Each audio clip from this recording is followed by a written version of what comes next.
Okay, good morning everybody, and we'd like to get started if we can, please. Good morning and welcome to our annual conference, this part of the programme. For those of you that were here last night, I hope you all enjoyed yourself.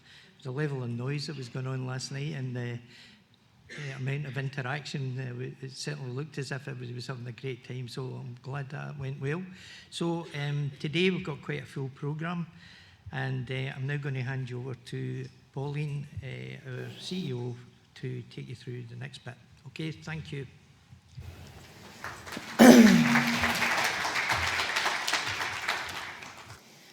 Thank you, Jim. Yes, so proud to be here standing as CEO this year instead of a member for the last 16, 17 years. So great to see you. The buzz last night was amazing, and I was on my best behaviour at the bar, which was great. Yeah, the buzz of just everyone getting together, I think it's just been amazing seeing everyone chat and catch up, meet for the first time or catch up after a couple of years of being busy delivering COVID emergency support, most of you. So I hope everyone has a great time today, meet some new people and catch up with other people that you've missed out on seeing. So I know personally how challenging all the work has been throughout COVID and the huge amounts of support you'll have been delivering through the communities you're based in. Last year's conference provided a glimpse online of the extensive impact that you'll have had, and I want to take the opportunity just to thank Scottish Government, who some are here today, again for all the support provided to many of you delivering that support. This year is bringing new challenges around the cost of living, and we recognise how challenging this is going to be, but can assure you that DTAS is going to be here doing as much as possible to support all of you. The board have got a stand, for any of you that didn't see Tracy and Tom welcoming you in this morning, so they really want to gather as many opinions as possible, any of the issues, the barriers that you guys are facing, so that we can build a picture of what it is we need to address and what we need to be lobbying government and others for. Today's packed full of workshops and sessions from a seaweed farm, succession planning, community shares and place planning. The marketplace is a range of legal from Burness, costs, the share staff, circular communities and many more. So I've seen a lot of you have been around all the stands already this morning, so hopefully you'll gather some extra information and support with those stands. First up we've got is Mr. Tom Arthur MSP, Minister for Public Finance, Planning and Community Wealth. He's going to be providing us with an overview of the government's policy and ongoing work within community empowerment and community wealth building. We'll then be sitting down for a chat in a nice comfy seat with a few of our board members and then opening up to questions from all of you. So I'd like to introduce and for us welcome Tom Arthur.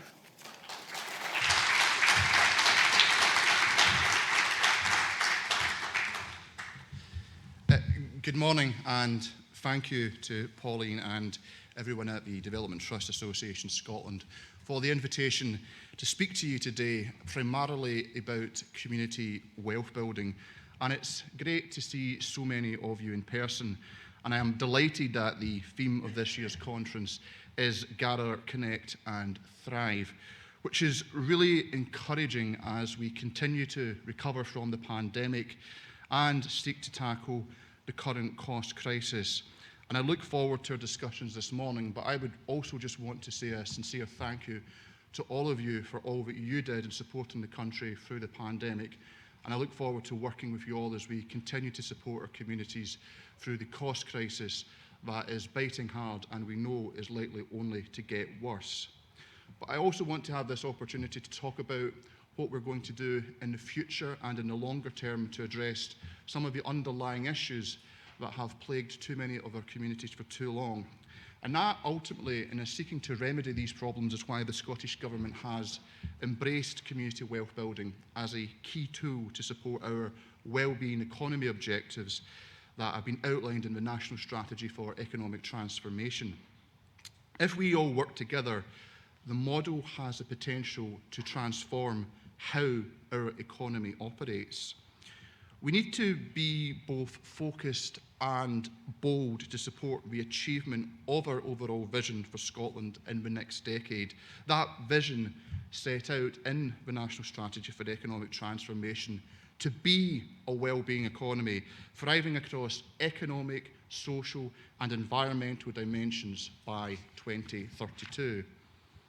While tackling short-term challenges head-on, we must at the same time take a broader and longer-term view of what it means to be a prosperous economy, society, and country, moving beyond only traditional attitudes and measures of growth, and ensuring that our economy puts people and the environment at its centre. It is clear that the principles of a well-being economy cannot be achieved only by redistributing a portion of wealth created. These principles and that core ambition need to be hardwired into everything we do in economic policy, planning, and strategic investment from the word go. We need to move from redistribution to pre-distribution. And I believe that the internationally recognised community wealth building model can help us realise our ambitions for a wellbeing economy in Scotland. Community wealth building is a practical economic development model with the potential to deliver more and better fair work opportunities, business growth and support the emergence of new cooperatives and employee-owned models, more community-owned assets, and shorter supply chains supporting net zero ambitions. The increased sense of localism that emerged during the pandemic has highlighted the importance of local places, businesses, and people as essential elements of our economic resilience. We need to capitalise on that and use this opportunity to leverage the economic power of our localities and the innovative and collaborative spirit of our communities. The Scottish Government places strong emphasis on a community-led approach through our regeneration strategy and commitment to community empowerment. The Development Trust Association Scotland have a pivotal role to play in supporting this work and community wealth building as a whole as we move forward. The strategic community wealth building model aims to build well-being economies focused at the local, regional, and ultimately national level. The five-pillar model of CWB looks to rewire how our economy works and supports our well-being economy objectives by attempting to address structural inequalities that have blighted some of our communities for years, if not decades. By taking action across the pillars of spending, workforce, inclusive ownership, land and property, and finance, and bringing together local, regional, and national anchor organisations and places, we are taking a whole systems approach. We have been supporting the work of 5 pilot areas in Clackmannanshire, south of Scotland, Western Isles, Tay cities focusing on Fife, and the Glasgow City region, all of which have developed and began implementing their community wealth building action plans. Our COVID recovery strategy commits the Scottish Government to working with all local authorities to develop action plans. Through the Ayrshire Growth Deal, we have been investing £3 million in community wealth building to support businesses and communities across the region to enhance local supply chains, ensure fair work, and maximise local assets. We will not, as much as I would like to, turn the world upside down overnight.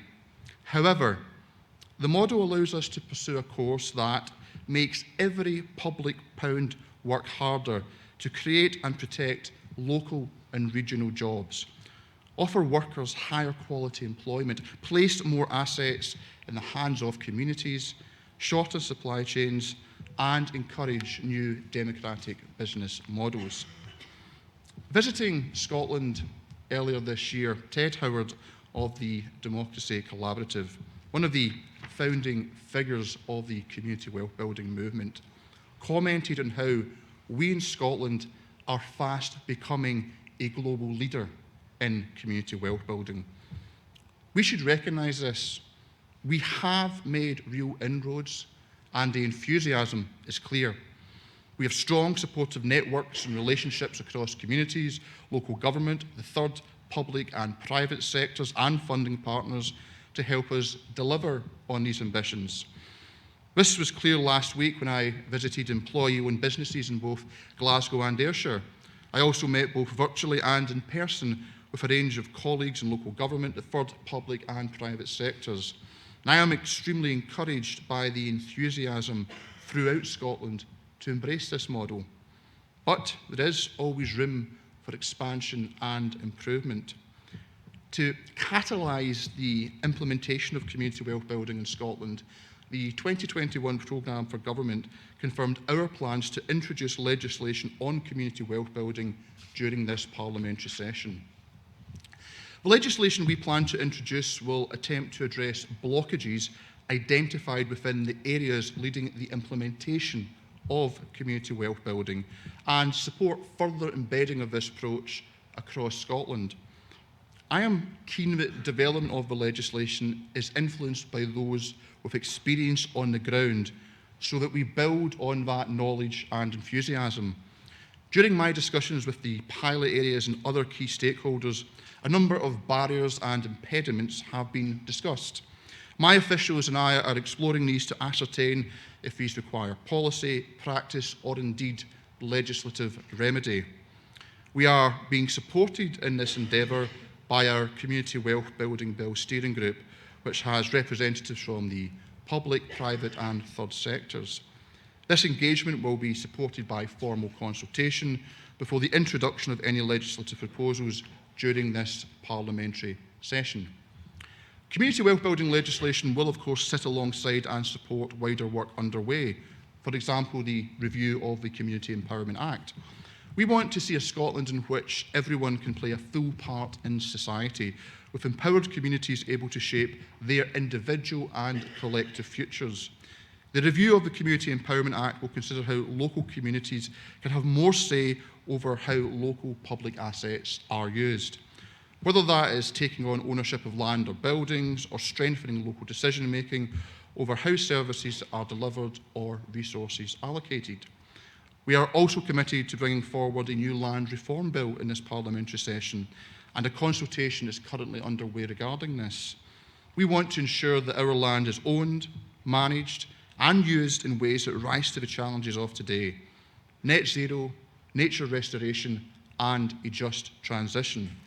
So I would encourage you all to participate in both the review of the Community Empowerment Act and the consultation on a land reform bill, drawing on your experience and expertise. I hope you will all agree that community wealth building can help transform local, regional and national economies. It can protect and create more good jobs for people. It can revive underutilised assets in our localities, encourage the dynamism of community ownership, and give everyone a greater stake in our economy. I ask for your collaboration as we embark on the next steps of our community wealth building journey in Scotland. Throughout the past few months, it has been clearer than ever before that there needs to be a culture change within our economic vision.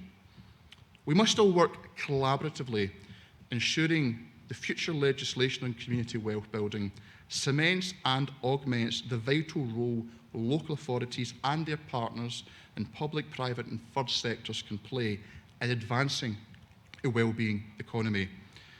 And I would encourage you to share your ideas and suggestions this morning to ensure we grasp the full potential of this approach. I'm conscious that in a time of crisis, and let's face it, we have been facing a series of crises since the financial crisis of 2007, that when faced with the imminent challenges that so many of our communities are facing now and will continue to face over the coming months, it could perhaps be regarded as a luxury to indulge in future changes to economic models and in long-term change and transformation. But in my view, what community wealth building offers and what the opportunity of legislation offers and to roll out the community wealth building model across Scotland, it speaks to and it responds to the challenges that we have been facing in our economy for years. And with that in mind, community wealth building is not a luxury, it is an absolutely necessary reform. And I look forward to working with all of you to deliver it and to collectively transform our economy across Scotland. Thank you very much.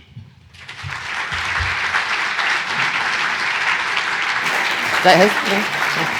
No? Yeah. Need to get another one, actually. Okay.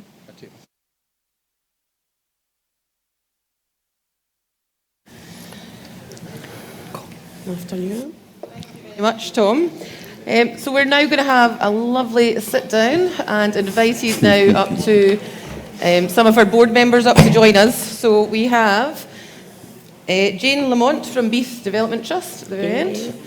And we have Janet Miles from Gairloch U Community Development Trust.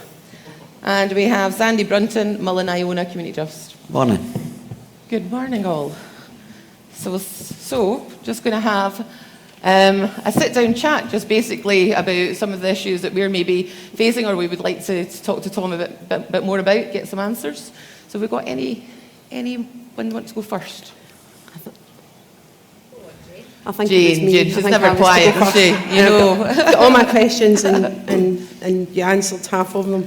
So we're in North Ayrshire, so we've had 3 years as a pilot region, and 2 of those 3 years I've been really working hard to understand how development trusts, where they fit, how our way of working has synergy with us.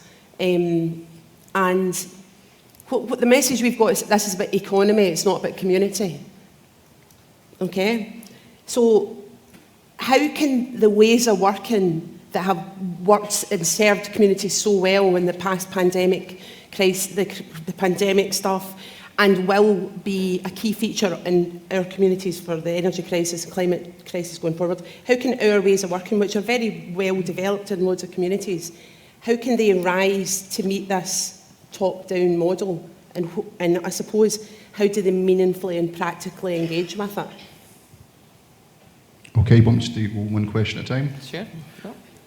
Really good points. Firstly, this cannot be a top-down model, and I hope I conveyed that in my remarks. I am not here as a minister to go and say what communities should or should not be doing. I very much see the role of government at all levels to facilitate and to enable and to listen, and that's in terms of our ambitions around legislation will be creating an opportunity for those who are working on the ground, delivering community wealth building, but are coming up against barriers and impediments to let us know what they are, so that if they require a legislative response, we can do that within legislation.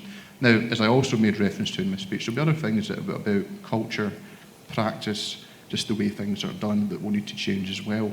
And that can often be as an intangible bit more difficult, and sometimes legislation can have a role in setting expectations and making responsibilities clear as well to help promote cultural change. But first and foremost, the key word in community wealth building in many respects is community. It has to be from the bottom up. Now, other point I want to sort of zero in on is this distinction between community and economy. I don't make that distinction. Maybe I'm a bit of a sort of old-fashioned economic materialist, and everything in society comes from how our economic model operates. The reality is so many of the inequalities that we face in society today are a direct result of the economic orthodoxy that has prevailed for the last 40 years, which has resulted in failure demand. But what we actually see within the model of development trusts and other forms of community enterprise or community entrepreneurship, if we want to reclaim that word from its rather sort of shady corporate associations, but really think about what people in communities are doing, is it's a model that is based ultimately on wealth retention. The other point is that community wealth building isn't new. The lexicon, the vocabulary, the terminology might still have a way to go in gaining salience more widely in Scotland, but the actual practice of it, of an economic model which is place-based and deeply rooted and connected with the communities in which it serves, is not something new. And with marrying this up to a well-being economy, it's aiming to have an economy that works for people and focuses much not just on the financial outcomes, the outcomes for capital, but what are the social and environmental outcomes. And that ethos is at the very heart of how development trusts and similar models operate. And what we can do through community wealth building is embed that further into our approach in terms of our public spending, but also in terms of our engagement with business and the private sector to ensure that with time, that becomes the prevailing approach to economics, that becomes a new orthodoxy. So we think less about wealth extraction and more about wealth retention within communities. And as I said in my remarks, we're not going to turn the world upside down overnight. This is going to take patience, it's going to take hard work, and it's going to take time. But the rewards are an economy which is far more resilient and ultimately an economy that works for people and not the interests of distant shareholders or distant owners, which, as we know, has been a contributing factor to many of the crises that we face today. Thank you. I think it's an interesting point when you say that it's not new, and I think that's one of the discussions we've had through DTAS many times now of we do a bit of community wealth building. Maybe we don't take it as far as we're expecting it to go now. But I think it's interesting you mentioned placemaking there as well, because Development Trust, that's the ethos of, their place, or, their local. And Jan, I think you've got a question maybe about placemaking, is that right? My question was more about the 20-minute neighbourhoods. Yes, sorry. And I'd like to see how we can apply the 20-minute neighbourhood to rural and island communities, because I think I'm based in Gairloch, West Ross, and I think our experience is that the model seems to work in urban settings and has a decentralising effect.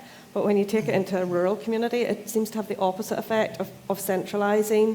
It kind of depopulates the outlying crofting townships and then suburbanises in quite an inappropriate way the villages. So yeah, I'm looking to see how that policy can be applied in rural areas without damaging the communities. It's a really good question. I'm here with my community wealth building hat on, but also as Planning Minister.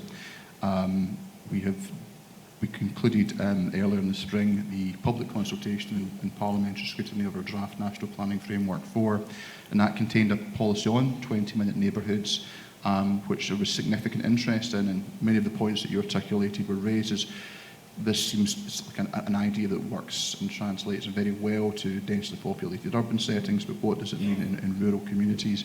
And indeed, could it have unintended consequences leading to centralisation? This is something that we are been giving very serious consideration to as we reflect on both the public consultation responses and the parliamentary scrutiny ahead of bringing back a revised NPF4 in the autumn. Now, I'm not in a position, as I will have to disclose to Parliament the contents of the revised NPF4 first. This isn't a cop-out coming up, by the way, in case you thought that's what I was we're getting angling inside at. information now. So I'm not in a position to go into detail around what the revised policy would look like, otherwise I'll get my knuckles rapped with the presiding officer for not sharing with Parliament first. But I would want to assure you that these points that you have raised are clearly understood, and we're working on that in terms of how we revise the policy. What I can say is I think it's important to recognise that in setting planning policy at a high level, while the National Planning Framework will, as a consequence of the 2019 Planning Act, become part of the statutory development plan and take on an enhanced status, there is still that fundamental role for local planning authorities through the LDP process, and the revised, renewed LDP process creates greater opportunities for community engagement. In addition to that, there's obviously the local place plans as well, which provide another means for feeding into that process of LDP development. But local authorities will be best placed, and I recognise that for somewhere like Shawlands in Glasgow, a 20-minute neighbourhood will mean something very different than what it will mean than in South Uist, where my wife's from. So I'm conscious of that, and so there is that flexibility for local areas to respond. And the reason I say that is that rather than looking at 20-minute neighbourhoods as being overly prescriptive, where you have to tick a list of boxes and say you must provide services X, Y, and Z within a 20-minute walk, there also needs to be that flexibility to recognise it more as an ethos, an approach, and recognise that it will mean different things in different places. So it's not going to be someone from government coming along, looking at every community, ticking a range of boxes, and taking out a tape measure or an odometer to work out the distance between services and settlements. There will be need for that flexibility. And the very final point I'll make is that when we look at the draft NPF4, it goes across the spatial principles, the 18 national developments, and importantly, the 35 policies in the policy handbook. While there is the weight is given to policies around climate change and biodiversity loss, all of the policies have to be read together and understood holistically as a whole. So 20-minute neighbourhoods, in conceiving it and how they are thought about and implemented, they have to also work in a way that's consistent with the other policies within both NPF4 and in LTPs. I hope that helps, but will be a revised policy on 20-minute neighbourhoods as part of the revised NPF4, which will go to Parliament in the autumn.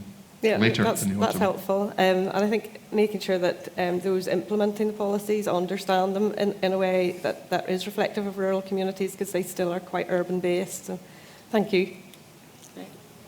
I should say, I was wanting this as a conversation, so if people have got, there is roving mics going around, so if people do want to sort of chip in at any point, just put your hand up and the staff will catch you as well if you want to come into the conversation. Sandy, do you want to I was follow just going to say looking that very it's thoughtful. like 20-minute neighbourhoods in brackets with exclusions, etc. So, yeah, my question really was about what we've been talking about for a long, long time, was to try to get core funding, what we call core funding for development trusts. And it was interesting, I was doing a little bit of thinking about the detail. So there's about 350 development trusts now in Scotland, across the length and breadth of Scotland.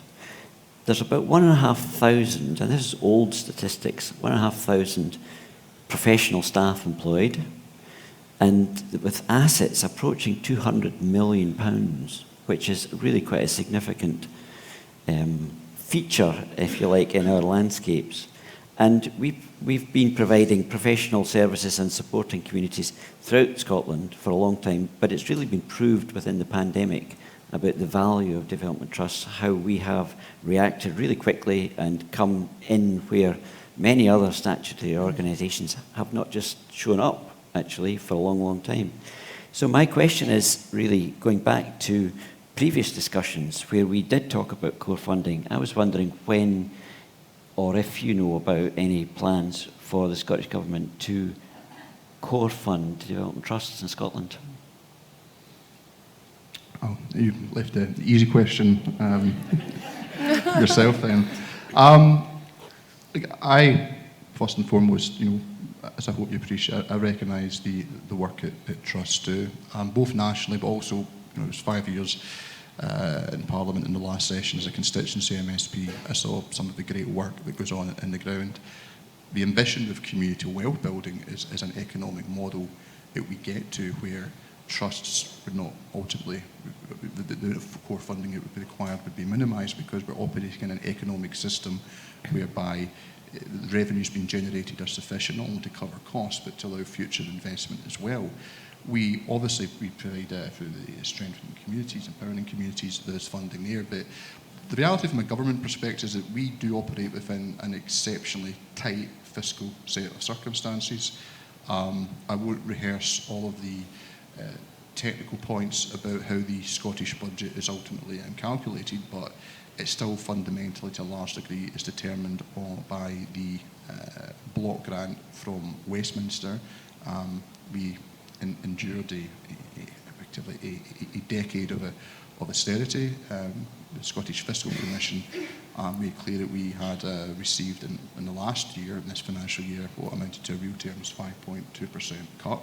And that's before you start to factor down the way in which inflation is significantly eating into our budgets.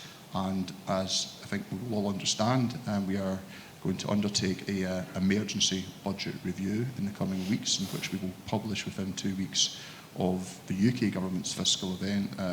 Understanding is that will take place at some point this month. That will obviously be a decision for the new Prime Minister, but there's a great degree of uncertainty about what will emerge from that. And as you will also be aware, we are going to have to take some really very difficult decisions as a government, because we're having to, for very understandable and for very correct reasons, reprioritise budgets to ensure that our public sector workers are remunerated in a way that recognises the contribution they make and also the exceptional challenges that inflation is presenting. Now, I'm realising I'm giving you a set of reasons working up towards a no, which is not what I'm seeking to do. But I have to, I can only speak in terms of the context in which we operate. And I recognise that, for all of you, as working within your trust with difficult decisions that you have to take about where money should be deployed, and the frustrations when perhaps projects have to be delayed or deferred or put on the shelf entirely. That's the situation we find ourselves in as a government because of the fiscal circumstances in which we operate. So while of course I will want to continue to see budgets protected, and your point I appreciate specifically about core funding, I think we look at other areas of funding, particularly in capital and regeneration capital grant, vacant and derelict land, Scottish Land Fund. There's significant investment in these areas, a long-term commitment across the Parliament, which I know has given partners a degree of confidence which has been welcomed. But in terms of revenue funding, it's an extremely challenging set of circumstances. Certainly I will want to do all I can to protect core funding for development trusts and other organisations, but I just need to be to level with you and not muck about and say it's a really challenging set of circumstances we face fiscally, and I recognise the huge contribution that the sector makes, but we are also in a position where we have huge demands across a range of areas as well, and we have to operate within a finite budget, and unlike the UK government, we do not have the power to go and borrow for day-to-day resource spending.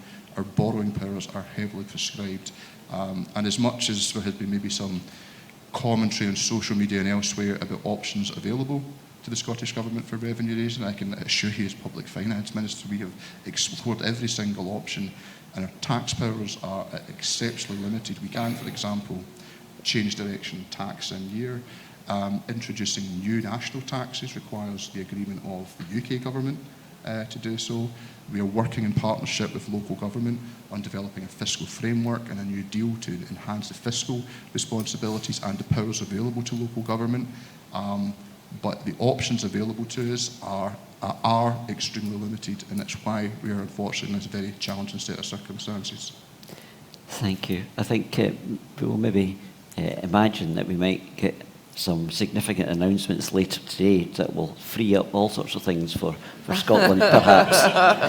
But I suppose our arguments will always be that it's the value for money. And I think that what was proved within the pandemic was that where statutorily funded organisations were absent, but certainly for a long time, it was when Development Trust jumped straight in and did what the communities needed it to be done most. So the argument will always be the value for money. So that would be my comeback, but that's I get your answer. Thank you.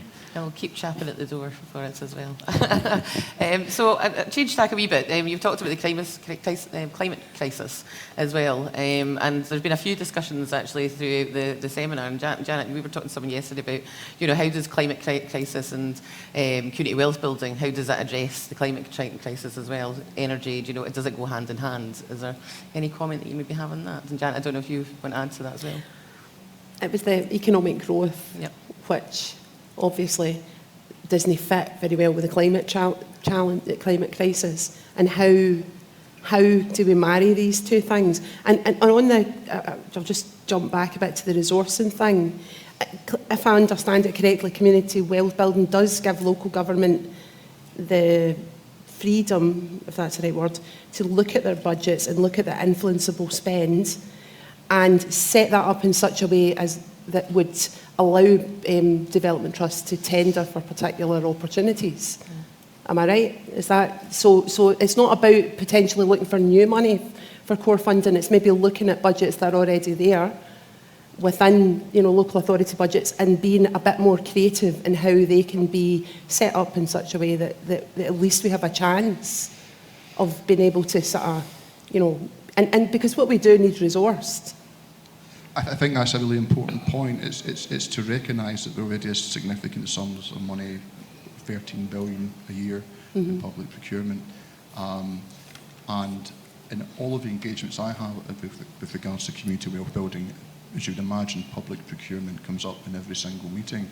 So that's something I'm giving a lot of careful consideration to. I'm conscious that there can be perhaps variation between different local authorities. At least that's how it's relayed to me by people on the ground. So I'm giving serious consideration and engaging with my colleague Ivan McKee, who leads on public procurement in Scotland, about to ensure that public procurement, we are maximising that pillar of a community wealth building model. So I think that's key. It's key for development trusts and the third and voluntary sector. It's also important for SMEs as well. I had a very productive meeting with the FSB last week, who are very supportive of the community wealth building agenda. So yeah, there is looking at how procurement works. There's also, and it's a more complex question, but it's something that I'm keen to hear views on, is on the finance pillar of community wealth building, is how do we harness the significant amounts of money that are out there, that are perhaps locked up in various funds to support community wealth building projects. So that is, I suppose, to bring back to the kind of core question, is it's not entirely, or not really about new sources of money, it's about how do we be more intentional in terms of outcomes with the existing money that we have at our disposal. On the question with regards to the link between community wealth building and a just transition, climate change, a just transition is a key. If I said Roots, Talbot, Peugeot, for those of a certain generation, I'm talking about Linwood, and Linwood was a place where there was in the close of the car factory in 1981 had a devastating impact on the local economy. I declared interest. I represent Linwood as a constituency MSP. I also represent Johnston, where I live. And that had an impact and a legacy which I knew was still being felt decades later. And we know the sort of work people like Harry Burns have done on the relationship between the economy and people's health and well-being and the impact of deindustrialisation. Now, I raised the example of Linwood because it sticks to me within my community of what an unjust transition, and I know that for people in Lanarkshire and Ayrshire and Fife, the experience of pit closures in the 80s is another example of an unjust transition. Well, the reality is that we're going to be having we must ensure that as we move away from the extraction and burning of hydrocarbons as one of our primary sources of energy and inputs into industry, that we do so in such a way that doesn't throw people on the scrap heap. And that, I think, requires an economic model which puts social well-being and environmental well-being on the same, in an equivalent status to that of just purely fiscal questions. So I think community wealth building as an ethos as well as an actual practical approach has a very important role to play there.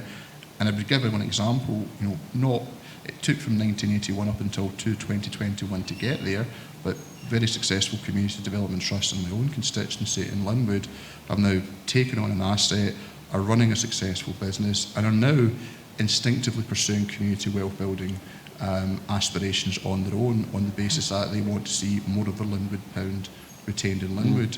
And that wasn't something that came along because of a community wealth building seminar. That just, as I say, there's a lot of community wealth building, it's just common sense. It's things that are intuitively pursued by people who work in economic development on the ground because it makes sense. And that, I think, is an example of where, if we're going to have a just transition, community wealth building has to be part of that because it is a place-based approach. And often when we do have an unjust transition, it is based around significant economic assets which are no longer for commercial or environmental reasons viable. And then with their disappearance, it's a place, you have a concentration in a particular place of economic dislocation, of unemployment. So it's a place-based economic response that is required, and that's what community wealth building offers. So it's not in itself the key to a just transition, but I think it's an important role to play. Okay.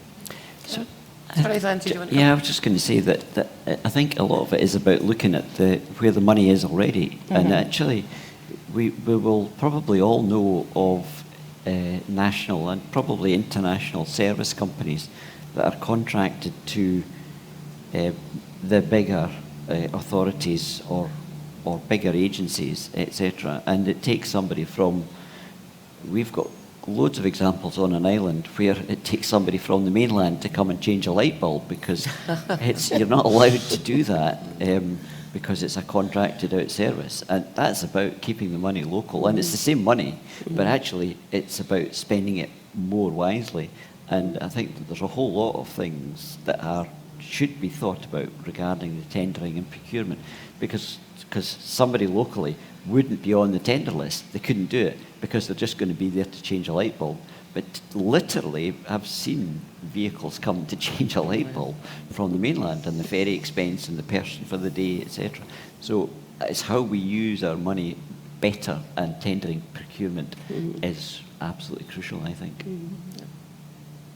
That's certainly something that I hope that we can gather through the consultation and engagement process, is giving particular examples, but also probably it's better suited towards written submissions, but it's going into some of the granular detail around procurement, because it can be a very complex and fraught area.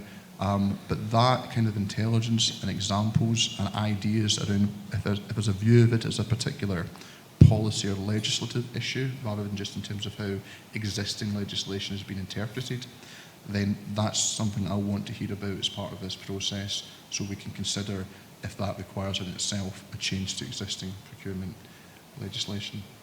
Thank you. Could I ask a question? Have we got a mic? Yep. Just development. 2 seconds. Yep. You were talking about Winwood and the Winwood Development Trust. Now, I come from just north of Dundee, and I want to know how far along the line the Gigafactory, battery factory for Nissan is, because I have friends in Dundee Development Trust, and they've done a wonderful job of the harbour and getting that tea chest, as I call it, and hopefully they're going to bring the unicorn alongside it, so that they have both the ice ship and the oldest frigate around in Europe together, and make tourism in Dundee very, very central. And it would also help the Scottish Government if they say, right, we'll help out, because they helped out with the V&A, and look what a success that has been. Well, it's with Linwood, I mean, the actual sort of proxy, I wouldn't want to speak on behalf of Kirsty and the team there, but the experience was one of, I think, immense dissatisfaction with their place. Linwood, I think, had received, rather apropos being in Cumbernauld, because I think also had this rather dubious distinction of receiving I think it's a Carbuncle Award. That was the situation in Linwood, and deep dissatisfaction with the town centre, and it was effectively a group of women at the kitchen table.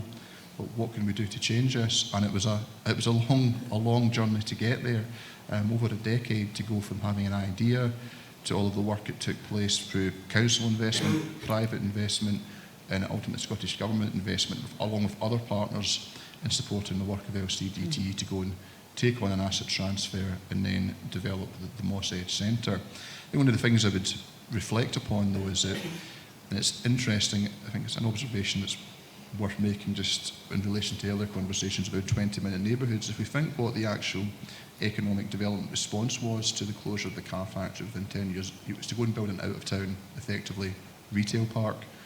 An area that is within walking distance, but you have to go and cross a roundabout between a dual carriageway and a motorway. It's not exactly the most pedestrian friendly or sort of set up, though there has been work to improve. It is adjacent to Ferguson Park, but it was an approach which was, we'll build an out-of-town business park. I think most people who use the Phoenix complex in Linwood, be it the supermarket, car showrooms understandably, other areas, it's quite car dependent. And that was, I suppose, a response in terms of economic development. I think that was in the late 80s, early 90s. That opened, and there was a flyover. It was just a couple of years after that. That, I think, sort of where we are now in terms of the work and supporting the government did through, Regeneration Capital Grant and other funding streams, in supporting a community asset transfer, and are now quite successful, in developing business with cafe, football pitch, conference facilities. That compared to the let's attract in private investment and build a retail park that's heavily car dependent, that's a journey we've been on in the last 30 years. And I think it as well, it's an example of where community wealth building is a model, and community empowerment in terms of our modern thinking around regeneration ties up with things around active travel, 20-minute neighbourhoods, and also the community wealth building economic model where actually these assets, for example the community cafe, and being able to use the conference facilities and the football pitch, it's the local community that retains that money rather than it being extracted by businesses which have a presence in the retail park but are ultimately owned by those out with.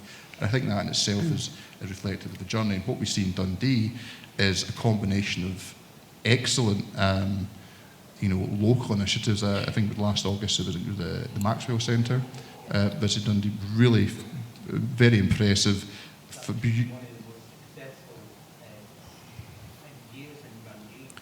Yeah, stunning gardens as well, and an engagement with the community. But that paired with big strategic investments to support in the waterfront, V&A's one, but also upgrades in terms of public transport on the station, and then Social Security Scotland being established there, big government commitment.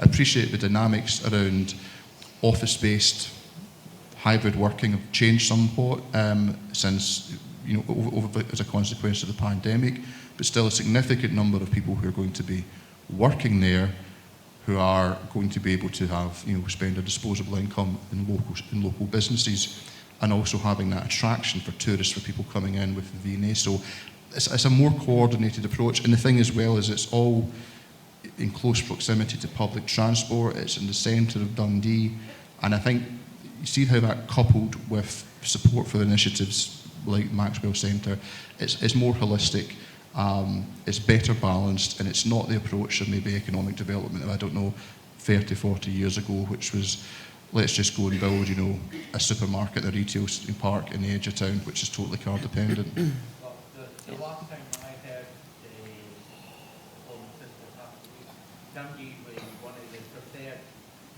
places for that chicken factory. I don't know what's all happening up there.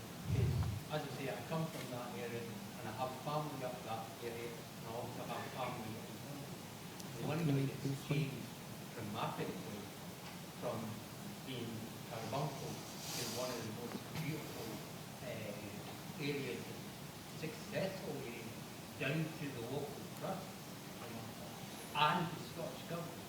You also get the good and the bad from the local people. Some say it's a waste of money, but for me personally, I think it's a very good idea. It's a one-way development trust to ace and finding things to the way society. I don't know if you're involved, but It has been one success after another in Winwood. I must congratulate Winwood itself. Thank you very much. Thank you. I think we also have more questions that are coming in the audience. So I think Fabio up at the back. Thank you. Tom, my name is Fabio. I'm from Murray, and you're talking to an audience that's probably very appreciative of both the constraints the government works under, but also of the general direction of travel. I've got, maybe quote yourself back at you, and a couple of general probing questions that you may wish to explore, but a more specific one to conclude. So you talk about transformative change being not a luxury but a necessity. Absolutely agree with you. You talk about an economy for people and planet. I would urge you to insert places in between that. So the economy that's designed for people, places, and planet, I think would resonate well with this audience. You talk about the role of government to facilitate, which is very welcome, and I think Sandy already started exploring with you what that might mean in terms of shifting resources. So if you're facilitating, then, and if we're delivering, then make sure the resources go with the delivery and not with the facilitation. Absolutely love you talking about hear you talking about pre-distribution, so a system an economy that's distributive by design rather than redistribution to address the shortcoming of an economy that does not work for people, places, and planet.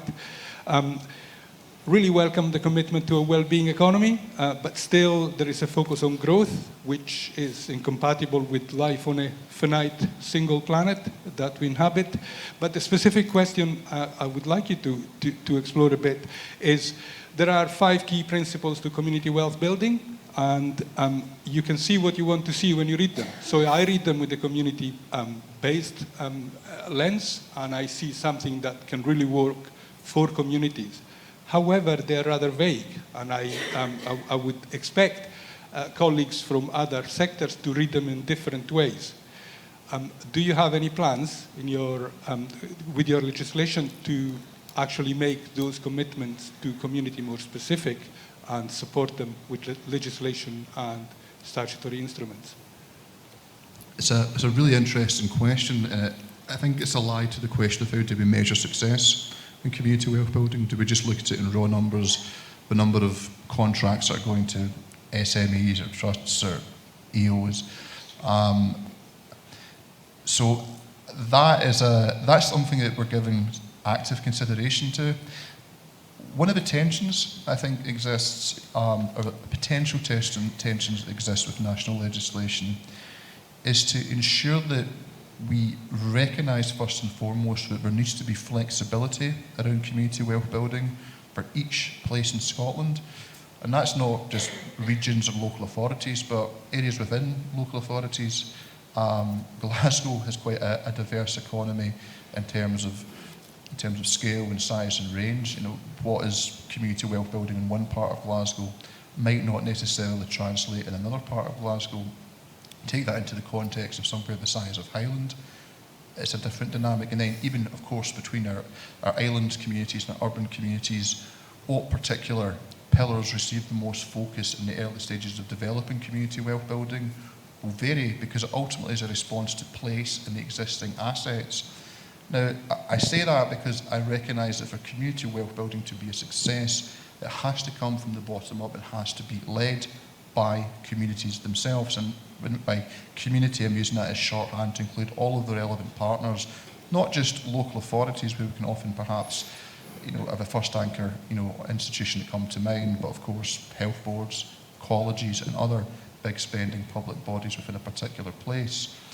But the reason I mention tension is that I've also said that ultimately this can transform our economy nationally.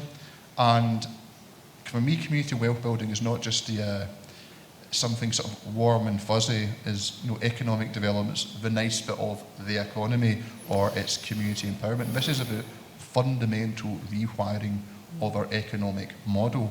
Now, this will require time and patience, but it also requires clear strategic vision being articulated at the national level and clear government buy-in. And legislation affords an opportunity to do that. The symbolism of having a Minister of Community Wealth Building in their title, I suppose, is one way to convey it. But what is key is that the national mission setting, the national legislation, cannot become top-down diktat that in any way, or to any great extent rather, starts to minimise or restrict the freedom and the flexibility of local areas to implement community wealth building based upon the intimate knowledge, understanding and expertise they have with regards to their own areas. Now, that's a fairly sort of high-level point to make, but for me is a fundamental statement of principle going into the process of developing legislation. It's crucial. This cannot simply be about me or any other minister saying, look, we're past the community wealth building bill, aren't we grand, we've introduced some new duties. That's not community wealth building.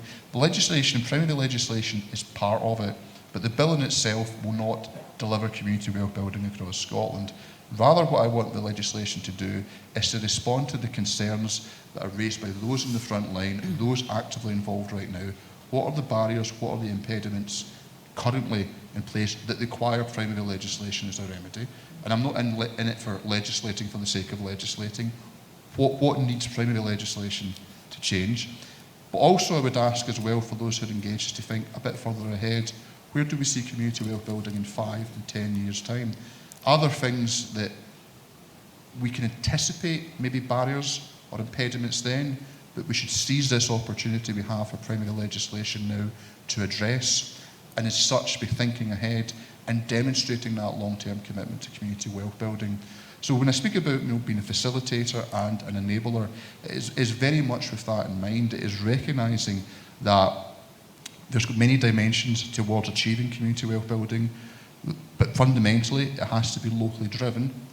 And at a national level, it's where we hold the powers. Yes, there is their engagement with local government and looking at the work that is ongoing through a fiscal framework for local government and new powers for local government that can come through the discussions and engagement between the Scottish Government and COSLA.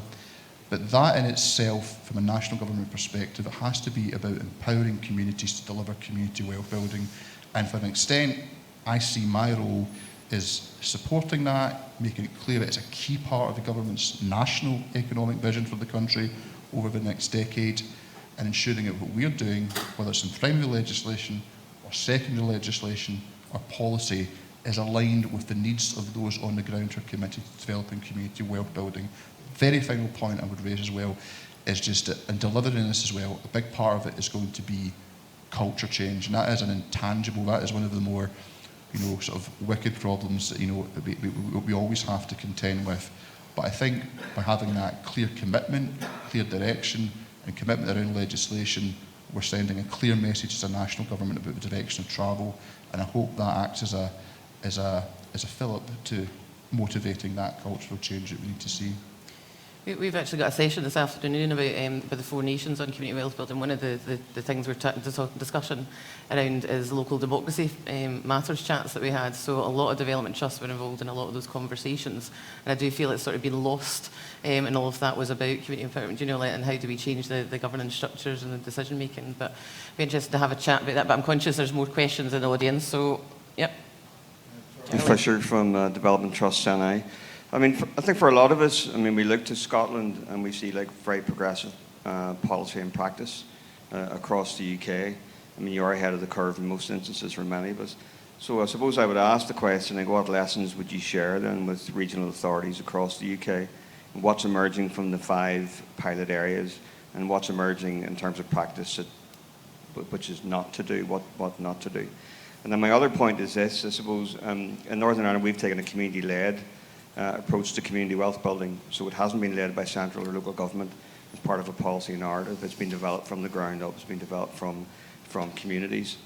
And as you'd expect then, there are differences in understanding in terms of what it actually means in terms of ideas around policy and practice. So certainly we would welcome an opportunity to share that with you along with our colleagues in DTAS.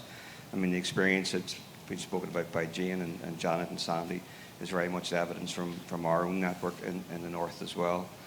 But I think there's no challenge to your commitment as a minister and as a government to the agenda. But I think when we think about the impending cost of living crisis, which is another layer on top of the lived experience of poverty and economic marginalisation and social injustice experienced by so many communities coming down the line, what are the primary and immediate next steps that the Scottish Government and Community Development Trusts could be taken to address some of the major issues? So there's a lot in that. I'm sorry about that. Which one do you want to start I'm with? conscious that I'm hogging the mic. Does anyone else want to come in? Thank you, but there is a huge amount there. I think with regards to the last point about the crisis that we're facing, I tried to touch upon that in my remarks and recognise that will be very much at the forefront of our mind, and in the communities we're operating in, but trying to carve out a space to think about community wealth building and sort of medium to long-term strategic reform of our economic model is not going to be at the top of people's agenda when they're facing the utterly horrendous prospect of, and it's horrible this phrase has become so commonplace now, but choosing between heating or eating, and realising that we're struggling to do either. So I understand fully that the clear focus of the next period, certainly the next 6 to 8 months, will literally be for people to be keeping their heads above water. That's individuals, that's businesses as well. Other point I would make though is that much of what we have experienced in terms of these crises over recent years, it's a reflection of the underlying economic system. And what I appreciate, cost crisis or cost of living crisis has, as a term, has gained much more traction in the popular press and amongst some politicians who might not have formally used these terms. We all know people in our communities who've been living in a permanent cost of living crisis for many, many years. In-work poverty, child poverty, poor housing. So this is not something new. It may have a certain particular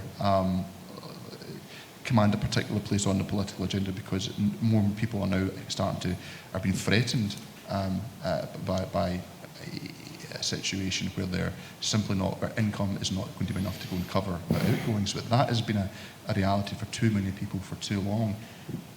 And so that speaks to me about the fundamental point that we can't simply be in a mode of continually responding to crises. We have to be asking ourselves, what is often the underlying cause? How can we make our economies more resilient? And that starts at the local level. Now, the question about what learning there is, I think I would say that the best place is to have that direct engagement with the local authorities and with the regions directly themselves, and to hear their stories, to look at the work that, for example, CLES did in developing their particular initial community well-building reports and assessments. But I think one of the key lessons that emerges, and that it comes down to something we all understand is the key for success in any aspect of economic development, of any aspect of life for that matter, and that's just a hard graft and a lot of hard work. Listen, the experience of Preston, which is really the first community wealth building area in the UK, taking the model from Cleveland, a lot of that work, particularly around making procurement work more effectively, it was just a lot of detailed, granular work about matching up money with those who could provide the service, and seeing that income, and then seeing that money retained within the community. And now you can look at Preston, you can look at the metrics, whether it be on relative levels of employment and unemployment, the amount of money wealth retained within the community. Some of that's now feeding into other measures such as health and well-being and mental health. Now we start to see the impact it has. But if you listen to the experience of those who were directly involved, there was a good podcast with well-known figure, of course, Neil McEnroy, who's also a part-time advisor to the Scottish Government and Community Wealth Building, and he articulated it quite clearly, is that a lot of it just comes down to bloody hard work. And that's for a lot of local authorities, I think, where the challenge will be, and it will be securing that collective corporate buy-in to the community wealth building agenda. I'm conscious that there's an active work, for example, in the Western Isles around ensuring that all of the officers operating within the council who have relevant interests in this are fully apprised of what community wealth building is, what the model is, understanding the context of its development and what its aims are and what the outcomes that it's seeking to achieve are. So I think there's different approaches that can be taken. I mean, we look in Scotland, in the most sort of developed model of community wealth building, of course, what's happened in Ayrshire, which is quite advanced. Some of the pilot areas are focusing on different pillars, and that is their starting point. And that touches to the point I made earlier on, is to recognise that community wealth building is going to develop at different paces in different areas. And it's one of the things why there can be maybe an attraction, particularly at government and ministerial level, to start setting targets or goals and ambitions, and they can be very important as acting as motivators. I'm cautious about doing so in any way that would not recognise that each locality will have to move at its own pace, based upon its own place and the assets it has at disposal, and recognising that different areas of Scotland, the economy, they have their own sort of microclimates, their economies are different, and that has to be recognised within what we do nationally. So I would say that the sort of learning for me, the key message has come from me from engagement with all of the regions and the local authorities who advance the community wealth building, is the importance to recognise them as a lead agency, as the bodies delivering on the ground, whether that be local authorities, the health boards are engaging, the Police Scotland or the Fire Service. It is recognising that knowledge they have of the particular areas in which they operate is not something that we can replicate in national government, and so that has to be front and centre in advancing the development of community wealth building. Was there another point that you made I think I might have Is that enough? Is that enough, Chairman? I'm not chairing it. We've got more questions. One from up the back and then down the front after. Oh, hi there. Yeah, it's Douglas from Community Enterprise. And my question's around business support, really, or development support. You picked up the example of Preston, and I went with a group, some development trusts and social enterprises, down to visit Preston just before the pandemic, probably. And they certainly said that one of their key problems, and you talked about barriers and impediments if you wanted information about that, one of their key problems was the capacity on the ground. So I think everyone in this room would absolutely agree with community wealth building, fabulous, brilliant, big supporter. But if you're outsourcing, and it's particularly the procurement question, if you're the police or the local authority or NHS, whatever, outsourcing, let's say, food, for example, and you say, right, we're not going to give that to a big global supplier, there's multi-million pounds of food. Actually, we're going to get local people to deliver that, and local companies, small SMEs, social enterprises, delivering that, and that's going to be brilliant for the local economy. The reality is we don't have that capacity on the ground. There's not enough strong social enterprises in most areas to deliver that level of the economy so quickly. So my question is, what investment is there to provide capacity building and support into communities so they're ready for that big opportunity when it comes? Yeah, that's an excellent question. There was just one final point I wanted to pick up on from my last response. It was just in terms of sort of learning. I think it's an important one, and that's in terms of all public bodies, the importance of recognising not just their role as deliverers of services, or service providers rather, but is also to recognise their own economic agency. That's how their actions impact on the economy. And that, I think, comes on to the role around procurement, and clearly an issue of capacity, and that is something that comes up with SMEs as well. Small businesses, they just, what is relayed to me is that they feel that they can't compete. Now, this speaks to a point I made earlier around this question of procurement, is how much of it is a variance in practice between different areas, and how much of it is actually existing barriers within procurement legislation, something that can be changed. I give the example of my visit to Ayrshire last week, and seeing, for example, Mosgiel Farm, who are now providing milk for, I think, all of the schools in East Ayrshire. And that has taken them time to build up that operation, but through close working and partnership with the local authority and patience, they're in a position now where they are providing that product, providing that service. Okay, they may not be a social enterprise or a farm, their business, but they have a strong community ethos, strong engagement, and their values and principles are consistent with community wealth building and the ideals of a well-being economy. I think this particular question around how do we make procurement work, and I think that's the key thing about support. Ultimately, what supports business, incentivises business, is the opportunity, whether that be a social enterprise or any other particular model, is going to be work, it's going to be contracts. And the question therefore for me is, how do we ensure that procurement is working for social enterprises and other small businesses? There's examples where in certain parts of the country it is working, though I hear in other parts of the country that there's a perception that it's not working, that the process can either ultimately does not incentivise social enterprises and small businesses to bid in the first place, or when they try to, they just find that they cannot compete. So part of that raises the question for me, and I don't want to sort of flip the question back round to all of you, but what I need to know is what is the experience, what is the level of variation across the country, what are the practical examples? I mean, yes, we can look at how we can support economic development and business growth through, business gateways and the work that we can do through our enterprise agencies to support bigger businesses, the funding that's provided to various organisations that can support social enterprises and development, etc. But I think fundamentally what is required is a sustainable economic model where businesses, social enterprises, can bid, can win contracts, and then receive the revenue which allows them to grow and expand. So the question comes back to me again is, what is the challenge around procurement? What is it that needs to change?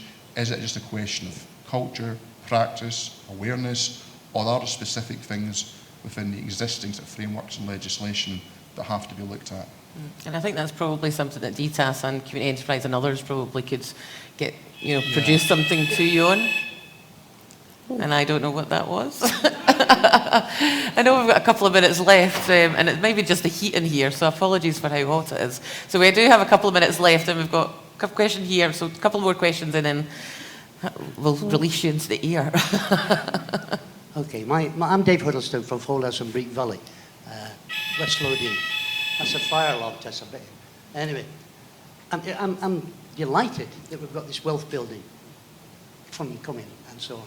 However, I'm sceptical because we had the COVID recovery fund, okay? And my ward, Ward 9 in Foldhouse, was awarded £150,000 for COVID recovery usage, okay?